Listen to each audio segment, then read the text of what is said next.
bab haji, yaitu tempat-tempat yang disyariatkan untuk diziarahi atau dikunjungi di kota Madinah. Ya, ini bagian yang tertinggal di haji. Ya, kalau akikah kemarin kita sudah selesai, cuman di haji ternyata saya lihat ada bagian yang tertinggal.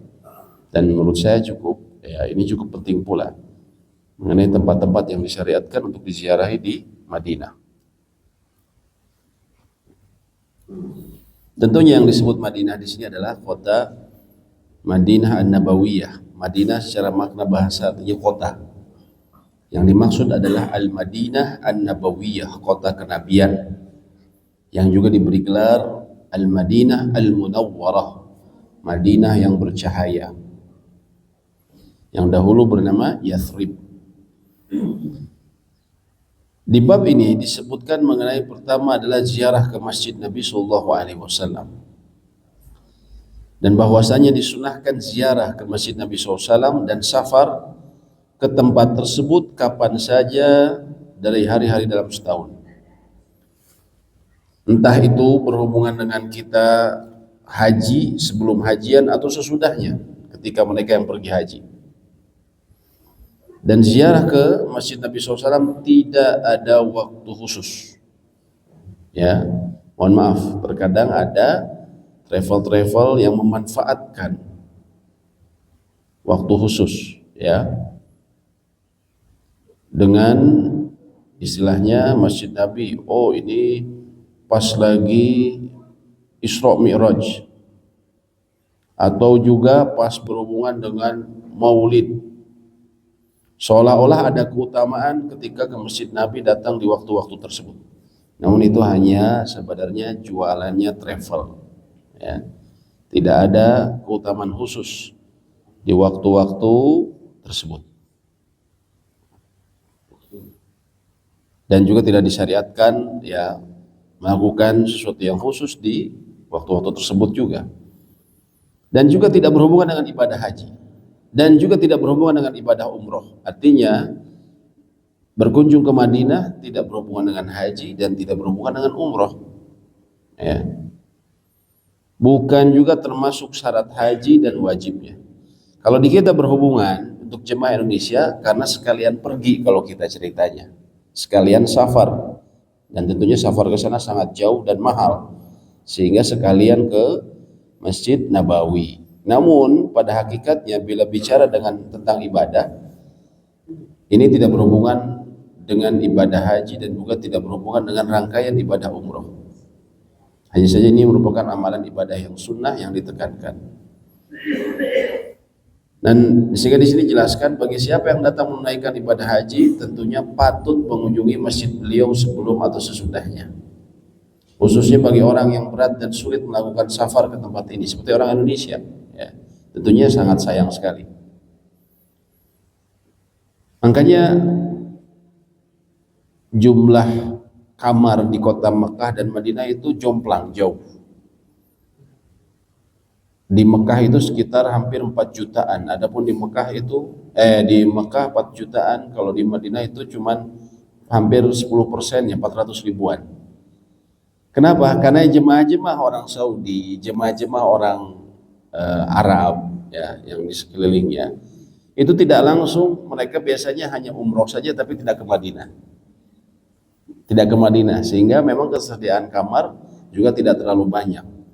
Namun ketika banyak dari luar selain Arab seperti dari Indonesia dan juga dari Eropa, seperti misalnya masa-masa liburan Desember, Januari, itu justru di Madinah jadi overload, ya, karena yang biasanya melayani banyaknya orang Arab, kali ini karena banyak liburan orang-orang yang jauh yang juga dia berkunjung ke Madinah, sehingga kayak beberapa bulan yang lalu di awal tahun itu sangat overload, sehingga banyak jemaah yang kemudian terlantar, ya, jemaah Indonesia.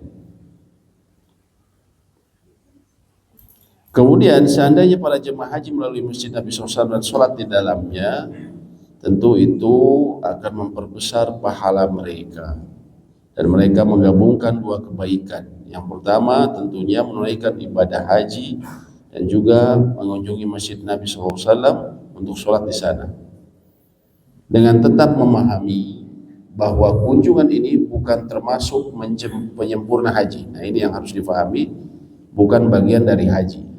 Hanya saja ya sudah ke sana, sayang kalau kita tidak melakukan itu, dan juga tidak berkaitan dengan haji. Haji tetap sempurna dan sah tanpa ziarah ke Masjid Nabawi. Makanya ada juga yang hajian paketnya dia tanpa Madinah. Ini buat orang-orang yang sibuk, cuman berapa hari, cuman pas waktu hajian saja dia tanpa Madinah. Nah itu tentunya tidak masalah ya, kalau memang ada hajatnya seperti itu. Sehingga disebutkan lagi, ditekankan antara ziarah dengan haji sama sekali tidak berhubungan. Adapun dalil-dalil yang menganjurkan untuk melakukan safar ke Masjid Nabi SAW ini sangat banyak. Nabi SAW katakan, la tushaddu rihal illa ila thalathati masajid. Tidak boleh seseorang bersusah payah melakukan perjalanan ya dalam rangka ibadah. Tidak boleh susah payah melakukan perjalanan dalam rangka ibadah illa ila thalathati masajid, kecuali tujuannya 3 masjid. Masjidil Haram wa Masjidil Rasul sallallahu alaihi wasallam wa Masjidil Aqsa, dan Masjid Aqsa. Masjid Haram, Masjid Rasul yaitu Masjid Nabawi sallallahu alaihi wasallam, dan Masjidil Aqsa. Ini 3 tujuan dalam rangka ibadah. Tidak boleh maksain, tidak boleh sampai minjem uang tetangga, sampai ngutang untuk wisata religi susah payah. Wisata religi keliling makam-makam wali misalnya, sampai minjem uang segala macam, nggak boleh sebenarnya. Yang boleh susah payah kita sampai harus berhemat, sampai mungkin jual barang, itu kalau tujuannya ke 3 masjid ini. Itu maksudnya. Tidak boleh tusyaddu, bersusah payah melakukan perjalanan kecuali ke 3 masjid. Ya mohon maaf karena memang banyak masyarakat kita yang terutama yang di daerah sampai ya, karena untuk biaya wisata religi ini lumayan jutaan juga ya. Atau misalnya mohon maaf ada yang berkunjung ke pertemuan khusus ya, Haul Akbar misalnya di Kalimantan, di Martapura, yang dihadiri sampai jutaan orang, itu susah payah sampai satu kota itu lumpuh ya kalau sudah ada haulnya di Martapura itu. Bukan Martapura saja yang lumpuh, Banjar juga lumpuh. Ini kan saya dari salah seorang jemaah yang tinggal di sana ya. Di Banjar juga lumpuh kalau ada haul ya, ada haul salah seorang ya katanya pembesar di sana dahulu ya. Nah ini pertanyaannya, apakah diperintahkan kita susah payah seperti itu sampai berjalan kiloan meter ya? Apa perintahnya untuk melakukan perjalanan seperti itu? Kalau ini memang ada perintahnya, kita boleh susah payah untuk melakukan perjalanan ya menuju 3 masjid ini. Kemudian Nabi SAW bersabda juga, salatun fi masjidi hadza khairun min alfi salatin fi masyiwah. Satu salat di masjidku ini lebih baik daripada 1000 salat di masjid-masjid lain, illa al-masjidil haram, kecuali Masjidil Haram.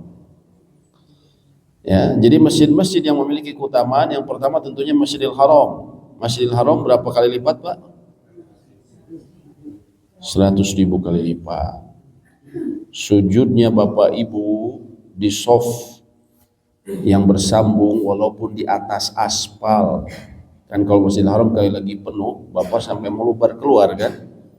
Walaupun di atas aspal di sana dalam soft yang bersambung, maka itu masih lebih baik 100.000 kali lipat dibandingkan di karpet terempuk Masjid Al-Jabbar. Betul tidak? Ya. Walaupun Bapak ibu di atas aspal, itu masih 100.000 kali lipat di sisi Allah. Ya. Makanya luar biasa ya, ibadah di sana. Ya. Yang kedua apa? Masjid Nabawi. Nabawi 1000 kali lipat. 1000 kali lipat ketika kita sholat di sana. Adapun Masjid Aqsa, ini ulama berbeda pendapat, tapi ada riwayat menyebutkan 500 kali lipat. Ya, walaupun ini hadisnya diperselisihkan, cuman memang ada keterangan yang menyebutkan 500 kali lipat. Ya. Nah, ini yang disebutkan oleh dalil-dalil syariat bahwa ini ada kelipatan, ya. Nah, namun mohon maaf, terkadang ada sebagian kaum muslimin yang dia menisbatkan tempatnya memiliki keutamaan sholat, ya. Seperti ada di Yaman yang mengatakan bahwa kotanya itu penuh barokah sehingga sholatnya, bahkan berdoa di WC saja itu mustajab katanya. Itu katanya di kota Tarim, ya. Subhanallah, itu dari mana itu? Ya. Sampai berdoa di WC-nya aja katanya mustajab. Hebat sekali. Jadi ini dikatakan, ya, seseorang dari yang di sana. Dari mana itu? Ya, sedangkan nggak pernah kita tidak dapat keterangan berdoa di WC-nya Nabawi aja terkabul. Ini bisa di sana bisa terkabul, di kota Tarim di WC-nya saja berdoa bisa terkabul. Subhanallah. Tentunya ini hanya mengada-ngada, dan ini mengada-ngada dalam syariat tentunya bisa jatuh kepada dosa besar. Hadis-hadis ini menunjukkan disyariatkannya ziarah ke Masjid Nabi SAW untuk sholat di dalamnya karena keutamaan dan pahalanya yang berlipat ganda. Hadis-hadis ini juga menunjukkan haramnya melakukan perjalanan jauh ke selain 3 masjid tersebut untuk tujuan ibadah, ya. Jadi mohon maaf kalau kita ziarah kubur itu tujuan utamanya adalah zikrul maut, mengingat kematian, dan itu bisa diperoleh dengan kita ziarah kubur yang dekat, tidak perlu sampai ziarah kubur yang jauh-jauh. Dan kenyataannya banyak yang akhirnya mohon maaf datang ke ziarah kubur ini bukan sekedar zikrul maut, tapi ya melayangkan hajatnya, menyebutkan hajatnya di penghuni kubur. Ini bisa jatuh kepada kesyirikan. Makanya ditutup oleh Nabi SAW, diberitahu bahwa yang boleh memaksakan diri kita perjalanan jauh itu ketika masjid tersebut, ya. Nah, sekarang ada juga yang mohon maaf tadi yang ada wisata setelah umroh plus kota Tarim tadi, kemudian di kota Tarim di Yaman sana ada ibadah tertentu yaitu tawaf di makam yang katanya makam Nabi Hud. Nah, ini juga dari mana ini seperti itu, ya. Nah, di sini kita dapat penjelasan bahwasanya tidak disyariatkan ziarah dan safar ke tempat manapun di penjuru dunia ini kecuali ke 3 masjid. Orang Sulawesi ada yang ke ini Gunung Bawakaraeng. Bahkan disebut kalau mau haji, sebelum haji ke sana, haji dulu ke Gunung Bawakaraeng. Ini semuanya tentu tidak ada asalnya, ya. Ziarah ke tempat tersebut, ya. Sehingga Nabi SAW sudah menjelaskan bahwa tujuan kita dalam rangka ibadah kalau susah payah safar itu hanya ketiga masjid ini. Ini perlu difahami dengan baik, sehingga bila ada orang yang menyebutkan yuk kita berkunjung ke sana, kita melakukan ini dan itu, kita lihat maksudnya 3 tempat ini bukan. Terus yang berikutnya kita lihat apakah ibadah yang diajaknya itu disyariatkan atau tidak. Kalau tidak, ya kita bisa jatuh kepada perbuatan yang mengada-ngada dalam agama. Kemudian, ya, tata cara ziarah. Bila musafir tiba di masjid, maka dia dianjurkan mendahulukan kaki kanan saat masuk masjid dan mengucapkan doa yang disyariatkan saat masuk masjid. Bismillahi wassalatu wassalam ala rasulillah. Allahumma aftah li abwaaba rahmatik. Tidak ada zikir khusus untuk masuk masjid Nabi SAW. Kemudian sesudahnya melakukan sholat 2 rakaat di bagian manapun dari masjid. Hal-hal yang ini yang disebutkan ini biasa kita lakukan masuk ke dalam masjid. Tapi penulis ingin menekankan, kenapa? Karena ada sebagian orang yang menganggap bahwa masuk ke masjid Nabi SAW itu ada zikir khusus. Padahal tidak ada, sama ke masjid lainnya saja, ya. Namun kalau seseorang sholat sunatnya di Raudhah, maka itu lebih utama, ya, lebih utama. Jadi kalau sholat sunnah di Masjid Nabawi itu tempat paling afdol itu di Raudhah. Kalau sholat wajib gimana? Kalau sholat wajib sesuai dengan urutannya. Soft dia laki-laki bila semakin dekat dengan imam maka itu lebih baik. Imam di Masjid Nabawi itu kalau sekarang alhamdulillah imamnya di Raudhah. Tapi beberapa tahun yang lalu itu bukan di Raudhah, di depannya. Ya. Jadi ketika dia ada di depannya di apa? Di depannya ini di jalan yang sering dipakai untuk seseorang melewati Babus Salam untuk mengucapkan salam ke Nabi SAW. Di Babus Salam itu di jalanan Babus Salam, ya di jalanan gerbang Babus Salam itu beberapa tahun yang lalu itu dipakai di sana, yaitu di mimbarnya Utsman ibnu Affan atau di mihrabnya Utsman ibnu Affan, tempat sholatnya Utsman ibnu Affan. Tapi sekarang kembali lagi ke Raudhah. Ya. Jadi kalau sholat wajib itu mengikuti imam, posisi imam. Tapi kalau sholat sunnah itu paling afdal di Raudhah. Raudhah adalah yang Nabi SAW katakan, ma baina baiti wa mimbari raudhatun min riyadil jannah. Di antara rumahku dengan mimbarku ada kebun, ada raudhah, ada taman dari taman-taman surga. Ya, dari taman-taman surga. Disebut ini mimbarnya. Kalau dulu bapak-bapak dulu dari arah sini masuknya.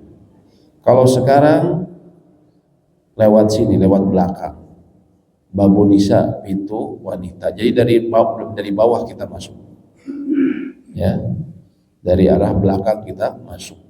Ya, dan sekarang lebih terorganisir. Kita nunggu dulu biasanya, giliran baru kita masuk. Ya. Nah, ini bagian ini tidak dianggap sebagai bagian dari masjid. Ya, yang menjadi makam. Nah, kata Nabi SAW, dia adalah bagian dari taman-taman surga. Menurut para ulama, yang pertama, yang dimaksud taman surga, ini menurut pemahaman yang pertama, pendapat pertama.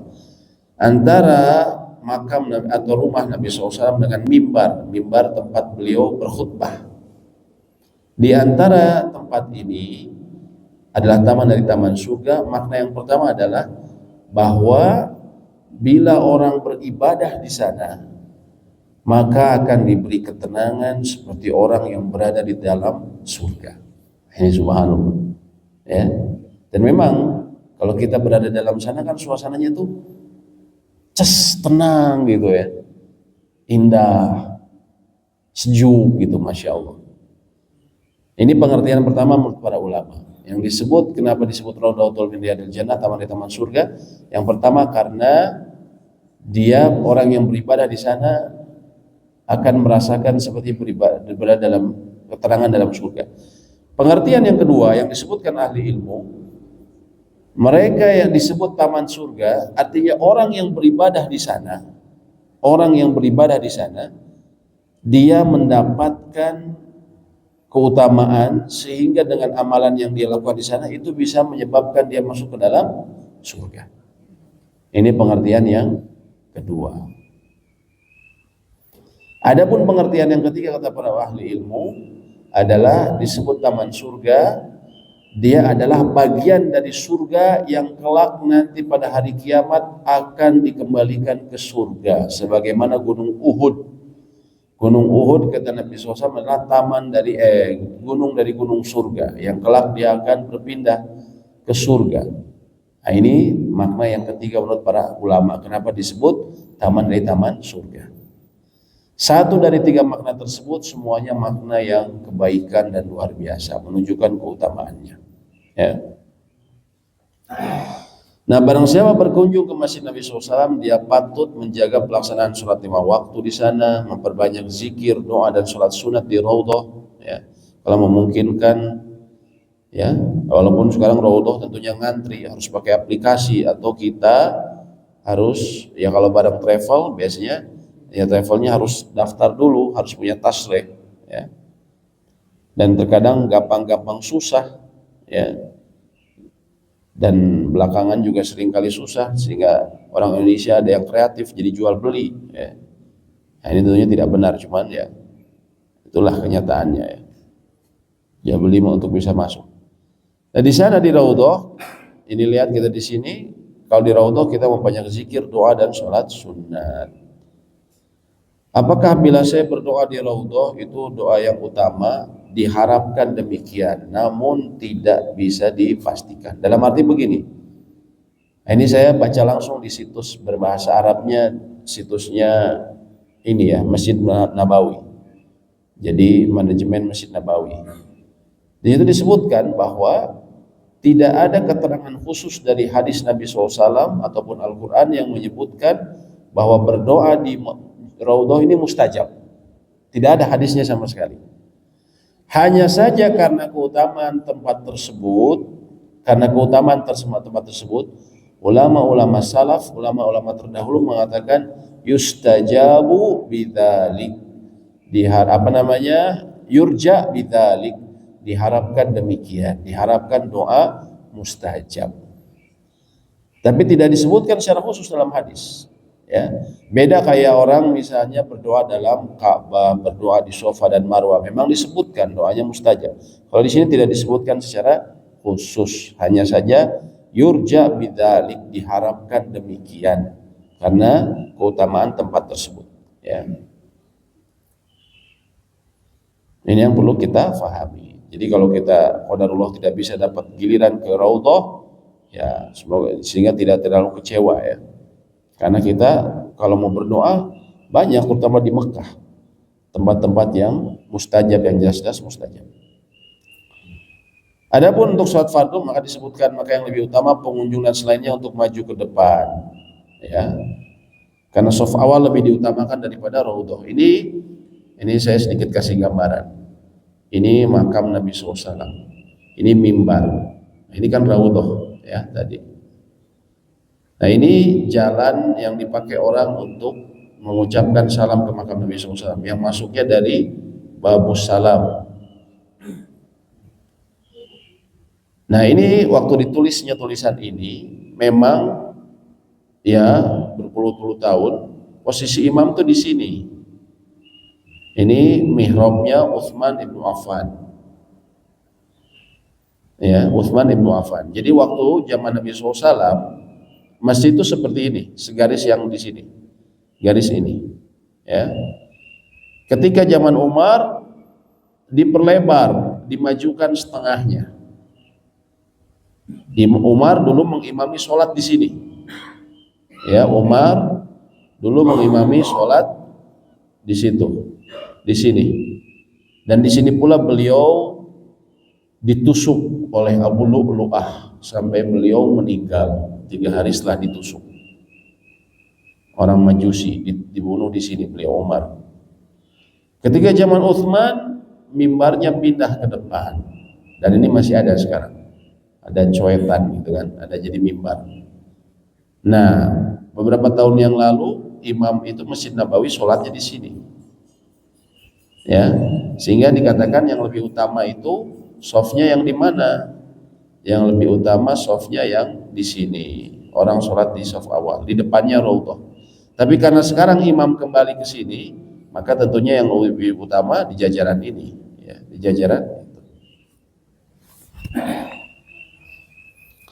Kemudian ziarah ke kubur Nabi SAW. Bila seorang muslim mengunjungi Masjid Nabawi, dianjurkan untuk mengunjungi kubur Nabi SAW dan kubur 2 sahabat beliau Abu Bakar dan Umar bin Khattab, karena dia adalah amalan pengikut dalam ziarah masjid, dan ziarah ke kubur Nabi SAW bukanlah sasaran utama. Maksudnya apa? Ketika kita ke kota Madinah, tujuan pertama kita itu bukan untuk sholat bukan untuk ziarah ke makam Nabi SAW, tapi ibadah yang utama kita ke sana untuk sholat di Masjid Nabawinya, dan ibadah yang mengikutinya adalah ziarah ke makam beliau. Nah ini yang harus kita perhatikan, bukan yang ini yang jadikan utama. Kenapa? Dari mana? Kenapa kita tidak boleh jadikan utama, atau yang harusnya urutannya seperti demikian? Berdasarkan hadis yang tadi disebutkan oleh Nabi SAW, ya, tidak boleh bersusah payah melakukan perjalanan kecuali ketiga tempat: Masjidil Haram, Masjid Rasulullah SAW, dan Masjid Aqsa. Nah, jadi tujuannya harus ke masjid dulu. ya. Tidak disebutkan makbar Nabi Shallallahu Alaihi Wasallam atau kuburan Nabi SAW, ya. Sehingga jangan salah fokus. Terkadang mohon maaf ada travel yang seperti itu. Kita tujuan ke Madinah utamanya kita ziarah ke makam Nabi SAW. Padahal yang tepat yang pertama adalah sholat di Masjid Nabawi, karena perintahnya gitu, nggak boleh susah payah perjalanan kecuali ketiga tempat. Kalau kita cinta Nabi SAW, tentunya kita berusaha mengikuti petunjuk beliau, ya, nggak gugu, ya, perkataan beliau, ya. Inilah ziarah yang disyariatkan, dan tidak disyariatkan melakukan perjalanan kepadanya. Bahkan terjadi ijma, kesepakatan ulama bahwa melakukan untuk safar, untuk ziarah ke kubur para nabi, orang soleh dan tempat lainnya selain 3 masjid adalah haram kalau memang dia tujuannya untuk ziarah khusus, ya, ziarah khusus. Tapi kalau untuk sekedar dia mendapatkan ibroh, ya, atau mungkin dalam perjalanan, maka tidak mengapa. Tapi kalau dia sampai jadikan tujuan khusus, apalagi tadi mohon maaf ada sebagian kaum muslimin yang di Tarim itu di makam Nabi Hud sampai tawaf. Nah, itu dari mana? Anjuran untuk tawaf, ibadah seperti itu dari mana? Itu kan nggak ada petunjuknya dari Nabi SAW. Sedangkan Nabi SAW mengatakan, man ahdasa fi amrina hadza ma laysa alaihi amruna. Dalam hadis Bukhari dan Muslim, 2 kitab yang paling sahih setelah Al-Quran, Nabi SAW mengatakan, barang siapa melakukan amal perbuatan yang tidak ada petunjuknya dari kami, maka dia rad, tertolak, ya. Capek-capek ngeluarin ongkos, tertolak lagi, bahkan terancam dengan dosa, ya, terancam dengan dosa, dan juga terancam dijauhkan dari telaga Nabi SAW di hari akhir nanti. Karena telaga Nabi SAW, telaga Kautsar, itu ada orang-orang yang akan minum dari sana, dan bila dia minum tidak akan haus lama-lamanya. Tapi ada orang yang meminum terus ditolak. Nabi SAW heran, ya Allah, mereka adalah umatku. Kata Allah pun berfirman, kau tidak tahu apa yang mereka perbuat sepeninggal, yaitu mereka membuat ajaran-ajaran baru dalam agama. Kemudian barang siapa yang melakukan sengaja melakukan perjalanan dalam arti wisata religi dan seterusnya selain ketiga masjid tersebut, maka dia berbuat maksiat dengan niatnya dan berbuat dosa dengan tujuannya. Berdasarkan mafhum mukhalafah dari hadis yang tadi disebutkan, mafhum kebalikan dari hadis yang tadi disebutkan. Untuk tata cara ziarah, peziarah berdiri menghadap kubur Nabi SAW dengan sopan, merendahkan suara dan mengucapkan salam dengan berkata, Assalamu alayka ya Rasulullah wa rahmatullahi wa barakatuh. Ya. Dan Nabi SAW menyatakan, ma min ahadin yusallim alayya illa raddallahu alayya ruhi. Tidak ada seorang yang mengucapkan salam kepadaku melainkan pasti Allah mengembalikan ruh kepadaku, hatta arudda alaihi salam, sehingga aku menjawab salam kepadanya, ya. Makanya kita berbanyak sholawat kepada Nabi SAW, ya, karena salam kita itu sampai kepada beliau. Allah akan kembalikan ruhnya untuk menjawab salam kita. Juga kita bisa membaca Assalamu alayka ya khiyaratullahi min khalqi.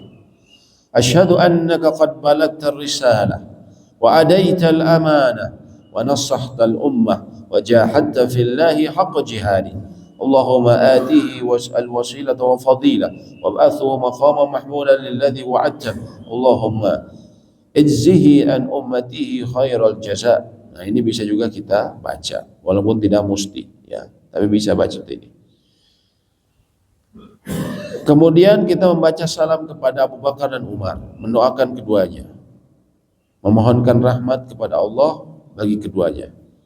Berdasarkan athar yang diriwayatkan oleh Abdullah bin Umar, annahu kana idza salama ala Rasulullah sallallahu alaihi wasallam wa sahabatihi la yazidu ala al-qawli assalamu alayka ya Rasulullah, assalamu alayka ya Abu Bakrin, assalamu alayka ya Abatah, thumma yansarifu, ya. Jadi makamnya Nabi SAW kan begini. Di ini tadi makam Nabi SAW, komplek makamnya. Ini tadi mimbar. Yang pertama ya makamnya adalah makamnya Nabi SAW, kemudian Abu Bakar, kemudian Umar. Posisinya seperti itu. Ya, posisinya seperti itu. Makanya caranya ya tentunya bapak-bapak yang sudah ke sana sudah paham ya. Artinya kita pertama datang, Assalamualaikum ya Rasulullah warahmatullahi wabarakatuh. Baru kita geser lagi, Assalamualaikum ya Aba Bakrin. Kalau bahasa Arab, kalau dia pakai ya, jadi bukan Abu, jadi Aba. Ya Aba Bakrin. Geser lagi, Assalamualaikum ya Umar. Karena memang posisinya kuburnya seperti itu. Nabi SAW, Abu Bakar, kemudian Umar. Kita mengucapkan demikian.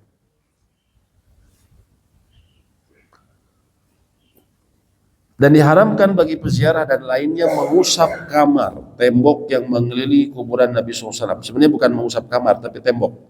Ya, karena memang bangunan sekarang itu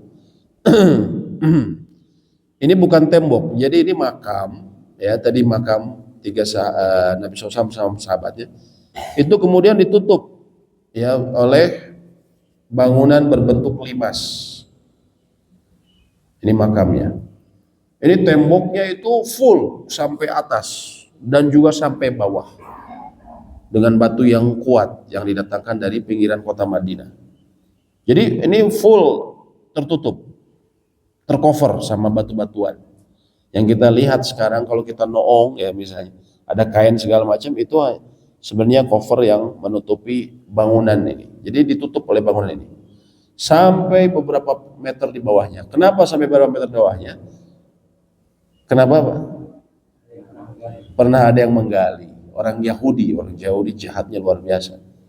Mereka pernah menggali, ya membuat terowongan dari rumahnya menuju Masjid Nabawi untuk mencuri jasad Nabi Shallallahu Alaihi Wasallam. Ketahuannya dari apa? Dari penduduk saat itu seorang soleh, dia bermimpi bahwa ada seseorang yang akan mencuri jasad Nabi SAW. Ternyata setelah dibongkar, oh iya ada terowongan nyambung ke tempat tinggal dua orang Yahudi yang mengaku Islam, ya. Sehingga kemudian khalifah pada saat itu membuat tembok dalam. Ya ini makanya tertutup, awalnya tertutup seperti itu, karena dikhawatirkan terjadi lagi pencurian. Jadi ini tertutup bangunnya sampai berapa meter di bawahnya, ya seperti itu. Dan diharamkan mengusap tembok yang melilit kuburan Nabi SAW dan kedua sahabatnya, menciumnya dan melakukan tawaf. Biasanya mengusap ini dalam rangka apa? Tabaruk. Tabaruk ini apa? Mencari berkah. Diusap lalu diusap ke mukanya. Kan agama kita ini agama yang jelas, ada ilmunya, ada penjelasan dari Al-Quran dan As-Sunnah. Ya, tidak ada contohnya untuk kemudian kita bertabaruk dengan hal seperti itu. Tabaruk dengan air zam-zam disunahkan, diperintahkan. Ya. Tapi tabaruk dengan ini tidak diperintahkan, ya. Kemudian mencium, melakukan tawaf. Nah, melakukan tawaf di sekeliling Masjid di makam Nabi SAW tidak boleh. Apalagi kalau orang yang lebih rendah dari beliau, seperti tawaf di makam wali, ya. Makam wali. Dulu saya di Surabaya ya, dulu ada di kota ayah saya dulu pernah ada orang yang pengajian, dia ceritanya tobat. Dia ceritanya dulu ya suka ke Surabaya ya, kan Surabaya dekat waktu itu. Ya dia ngaku dia suka tawaf dulu di Sunan Ampel, makam Sunan Ampel. Tawaf kayak orang tawaf di Masjidil Haram ya, di Ka'bah. Nah ini tentunya tidak boleh.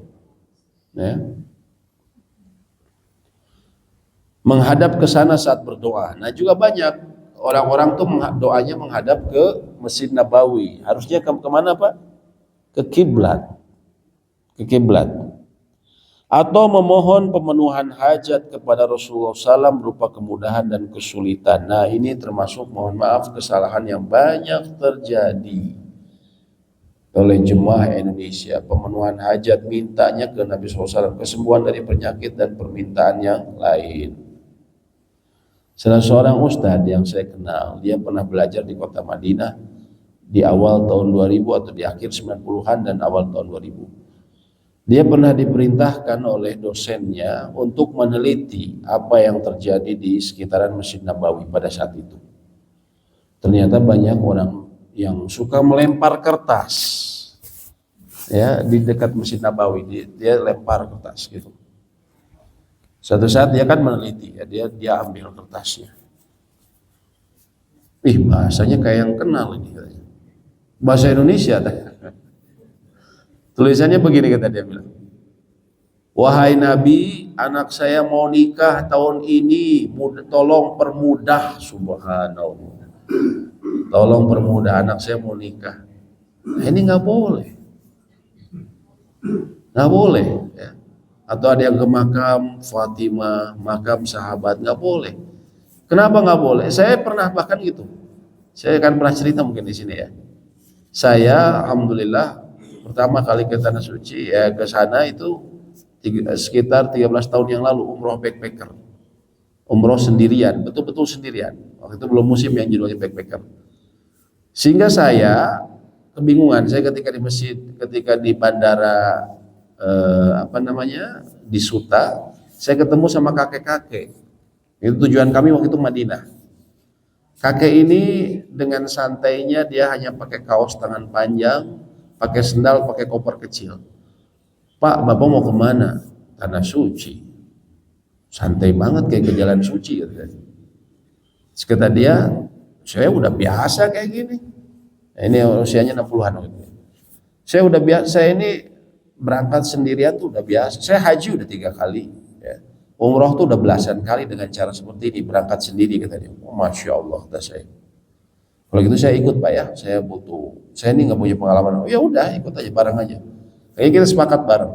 Begitu turun di kota Madinah, itu kami waktu itu ya bingung naik apa, tapi dia sudah tahu, ya udah kita cari omprengan aja, cari omprengan sampai ke kota Madinah, lalu kita cari. Kita bahkan tidak punya tempat tinggal. Kita cari ke penginapannya orang-orang Pakistan, nggak dapat. Sampai akhirnya kami alhamdulillah ketemu sama TKI. TKI dengan senang hati, simpan di tempat saya saja Pak. Kopernya, Bapak mau istirahat juga silahkan tidur di sini. Wow, mereka menyambut dengan sangat baik. Padahal saya nggak pernah kenal sebelumnya. Ya, orang Karawang itu. Sampai disediain makanan segala macam. Kita seneng melihat orang Indonesia. Orang Indonesia itu biasanya sombong-sombong katanya. Kalau kita datengin TKI, disangkanya kita mau minta duit. Padahal kan kita seneng ketemu sama dari sesama bangsa gitu kan. Kita dilayani. Nah setelah itu kita nyimpan koper segala macam. Ya itu lagi Ramadan, padat sekali, ramai. Dari dulu sudah sangat padat ya. Nah, terus si kakek ini bilang gini, ini kita nih bakalan pisah nih. Itu kami pakai visanya 25 hari. Ya, sampai Syawal kami baru pulang. Kita bakalan pisah nih, apalagi ramai kayak gini. Ente, kata dia, ente kalau habis duit, ya habis ongkos, tahu ente ngapain? Ngapain kek? Ente datang aja nanti ke sana. Kemana? Ke makam Nabi. Terus ngapain? Ente di sana berdoa, wahai Nabi, beri saya ongkos ke Indonesia.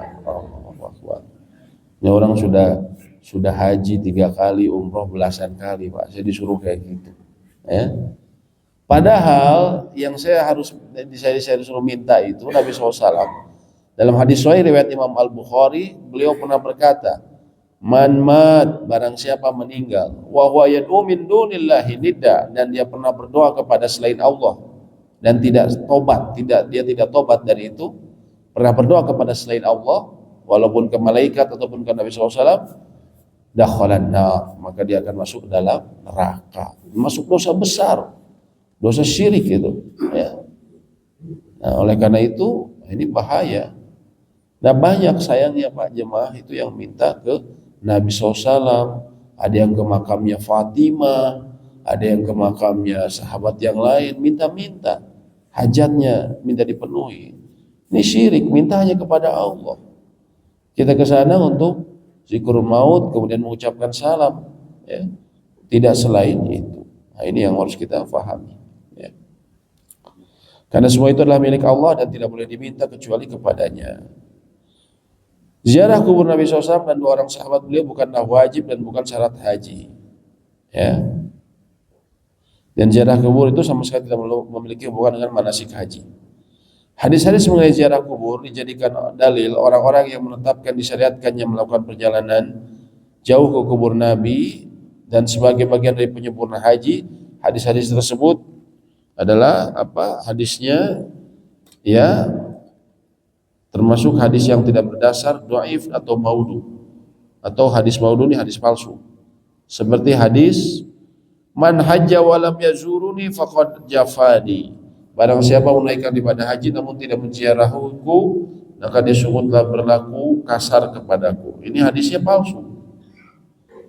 Kemudian dia mengatakan man zara qabri wajabat lahu syafaati. Barang siapa mengunjungi kuburku maka dia wajib mencapai atau mendapatkan syafaatku. Ini juga hadis palsu.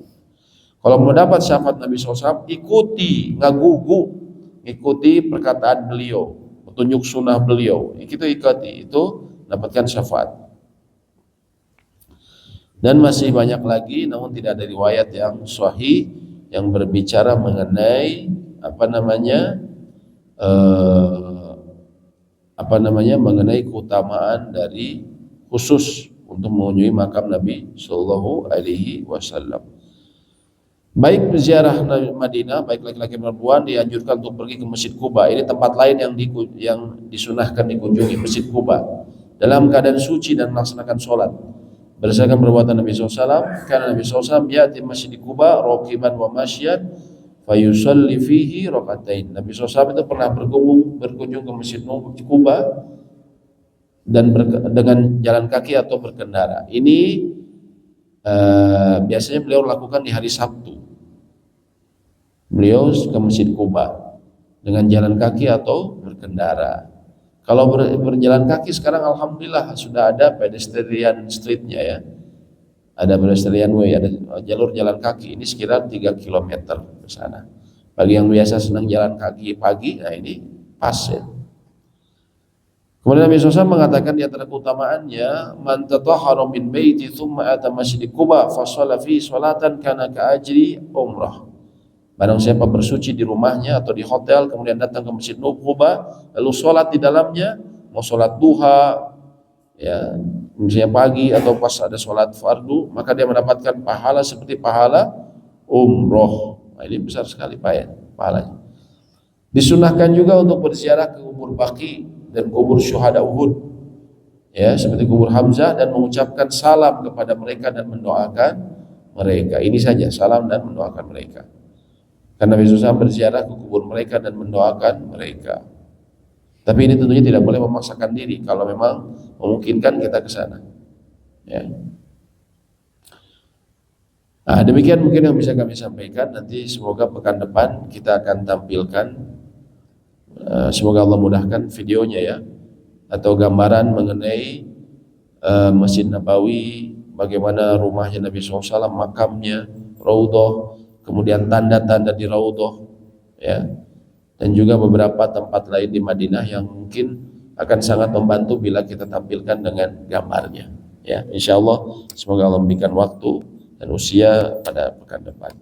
Wallahu a'lam bishawab. Demikian yang bisa kami sampaikan. Apabila diskusi atau pertanyaan kami persilahkan. Ya.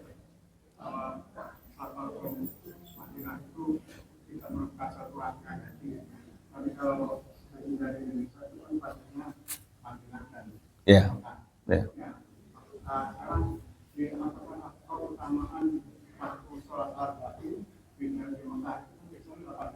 Di Madinah ya. Di Madinah ya. Ya. Mengenai sholat arba'in di Madinah, arba'in yang dimaksud adalah sholat 40 kali sholat tanpa bersama imam, maksudnya gitu kan? Ya, baik. Hadis mengenai atau perintah untuk sholat arba'in ini, sayangnya hadis-hadisnya menurut ulama ahli hadisnya lemah, Pak, sehingga tidak bisa dijadikan dasar. Yang kuat itu adalah yang 40 hari sholat, 40 hari sholat, dan itu berlaku secara umum, tidak saja di kota Madinah. Barang siapa yang menjaga sholat 40 hari tanpa tertinggal takbir bersama imam, 40 hari, maka dia dia dihindarkan dari dua hal, dari neraka dan dari penyakit kenifakan, kemunafikan. 40 hari kita bisa sholat tanpa tertinggal takbiratul ihram imam di mana saja. Ya, di mana saja, maka kita dihindarkan dari dua hal, neraka dan juga nifak. Oh, gampang banget. Enggak, coba aja. 40 hari memang kelihatannya gampang, coba aja. 40 hari gak ketinggalan, mudah bagi yang Allah mudahkan. Ya. Tapi kenyataannya memang butuh perjuangan. Sama sekali gak ketinggalan takbiratul ihram imam. Itu kan? Selama 40 hari. Adapun yang 40 sholat di Masjid Nabawi itu riwayatnya lemah. Tiga kata para ulama hadis tidak bisa dijadikan dasar amal. Memang ada hadisnya, cuma lemah. Hadisnya dhaif. Ya. Dan fenomenanya, mohon maaf, banyak jemaah umroh tuh ngejar betul-betul arba'in itu, tapi udahnya ngaco-ngaco. Karena udah nganggap udah aman lah, udah arba'in. Udahnya seenaknya aja ya, sholatnya telat-telat, kadang nggak ke masjid, kadang apa gitu kan. Nah, ini kesalahan, padahal kan harusnya selama di sana benar-benar dimanfaatkan kesempatan kita sholat di masjid-masjid tersebut, karena sholat kita dilipat gandakan. Ya, seperti itu Pak. Allahu a'lam. Ya. Silakan bila ada lagi. Ya. Oh, ini minta tips dari ibu saya itu. Kan kata ibu saya itu kalau misalnya masuk dari masjid Nabawi itu harus keluar juga ke pintu yang sama gitu supaya tidak apakah itu atau gimana? Ya, itu teknis untuk memudahkan, tapi tidak harus. Kalau kita sudah hafal, ya kita bisa cari explore ya, pintu yang lain. Karena sendal kan dibawa masuk, pakai plastik boleh dibawa masuk. Tapi memang kalau mau seperti itu demikian ya tidak masalah. Karena Masjid Nabawi besar sekali. Ya. Bagi yang pertama ke sana tentunya bisa jadi kebingungan karena saking besarnya. Ya. Tapi kalau yang sudah tahu petanya ya tidak masalah, mau keluar dari mana saja. Gitu. Nah, saran saya kalau ke sana juga, apalagi sekarang ada banyak vlogger ya yang di YouTube yang cerita.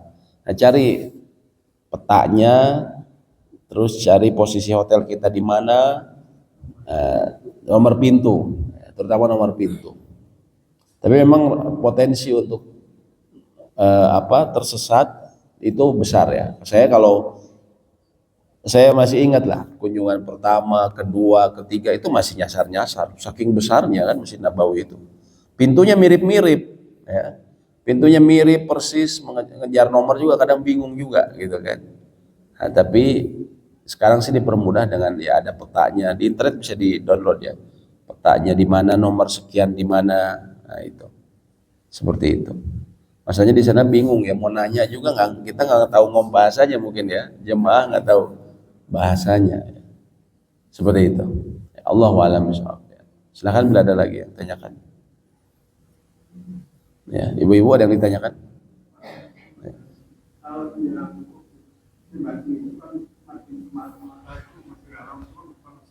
Iya.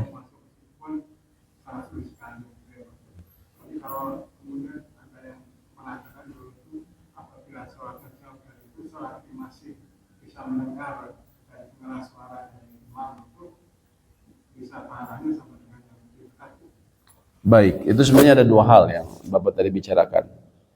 Dua hukum yang terpisah. Yang pertama begini, hukum orang yang sholat di daerah tanah haram tapi bukan di Masjidil Haram. Nah, di situ ada khilaf, ada perbedaan pandangan utama. Yang disebut 100.000 kali lipat, yang disepakati jelas di Masjidil Haram. Ya, dan itu walaupun Masjidil Haram diperluas ya karena masih bagian dari masjid, maka insya Allah dapat. Adapun di luar itu, tapi selama masih dalam batas tanah haram, apakah mendapat kelipatan tersebut? Nah, di sini ulama berbeda pendapat. Sebagian mengatakan tidak, sebagian ya. Sebagian ya, terutama ulama-ulama di Saudi sekarang mengatakan insya Allah ya. Kenapa? Karena dalam surat Al-Isra disebutkan kan, Subhanalladzi asra bi abdihi lailan minal masjidil harami ilal masjidil aqsa. Maha suci Allah yang telah mengisrokan, memperjalankan di malam hari hambanya dari Masjidil Haram ke Masjidil Aqsa. Ketika Nabi SAW beliau Isra Mi'raj, Nabi SAW diisrokan, itu menurut catatan sejarah, di sini memang ulama berbeda pendapat. Ada yang mengatakan bukan Nabi SAW bukan persis di Masjidil Haram saat itu, tapi lagi di rumahnya Ummu Hani, salah seorang kerabat beliau. Beliau menginap sama pamannya dan juga sama sepupunya di rumahnya Ummu Hani, dan beliau diisrokan dari sana. Sehingga bagi ulama yang menganggap bahwa Nabi SAW diisrokan dari rumah Ummu Hani, artinya di situ disebutkan min Masjidil Haram. Dia berarti dianggap Masjidil Haram juga. Sehingga difahami selama masuk tanah haram dia disebut Masjidil Haram.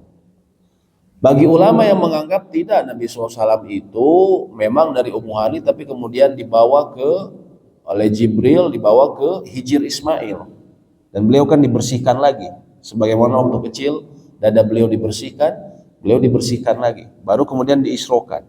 Bagi ulama yang menguatkan mengenai kisah yang itu, maka mereka mengatakan Masjidil Haram itu ya masjidnya saja. Nah, jadi memang ada perbedaan pandangan ulama. Sehingga, tapi kalau ulama-ulama Saudi sekarang banyaknya mengatakan selama masih di tanah haram, dia insya Allah mendapatkan pahala juga 100.000 kali lipat. Cuman kalau mau lebih hati-hati ya kita ke masjid aja. Adapun kalau suara terdengar, apakah itu sah atau tidak? Nah, di sini juga ada ulama beda pendapat. Kalau ulama-ulama terdahulu mengatakan tidak, harus nyambung tetap, melihat atau nyambung softnya, ya. Dan ini yang lebih berhati-hati. Namun ulama belakangan karena mungkin kondisi yang sangat padat mengatakan kalau terdengar suaranya maka insya Allah juga dianggap satu jamaah. Tapi lebih baik hemat kami, kalau masih ada tempat di depannya lebih baik tetap kejar ke depannya. Sekarang soalnya banyak yang bermudah-mudahan. Dia hotelnya di Ajad itu daerah ke gunung lagi. Karena ada speaker, ya sudah dia nggak mau ke masjid, langsung ngampar sejadah. Saya kira mau ngapain? Ngampar sejadah di lobi hotel, sholatnya di lobi hotel. Padahal jaraknya dari masjid kira-kira 1 kilo. Nah ini tidak tepat. Kalau masih bisa, lebih baik ke sana saja. Ya tidak bermudah-mudahan seperti itu. Lebih baik ngambil soft yang bersambung. Sayanglah kita udah jauh-jauh ke sana, mahal-mahal. Kalau nggak ada usaha dikit sayang gitu kan. Lebih baik yang lebih aman seperti itu Pak ya. Dulu kan kadang-kadang di masih ada pasar sendiri. Ya. Nah, itu kan toko-toko itu sholat masih buka, ya sholatnya tetap di tokonya ini. Iya, depan toko. Ya karena itu bersambung kan, pasar seng kan nggak jauh kan, masih nyambung kan. Ya kalau masih nyambung nggak masalah Pak. Kalau masih nyambung nggak masalah. Kalau masih nyambung dia mendapatkan pahala itu, insya Allah 100.000 kali lipat. Terlepas dari apakah, ya dia masih karena terlepas apakah tadi dia sudah di luar komplek masjid atau tidak, selama dia masih nyambung, dia insya Allah mendapatkan. Kalau masih nyambung. Yang diperselisihkan itu kalau tidak nyambung tadi Pak. Kalau tidak nyambung, seperti itu. Ya. Ya. Baik, ada lagi mungkin yang ditanyakan? Ya, silakan Bu.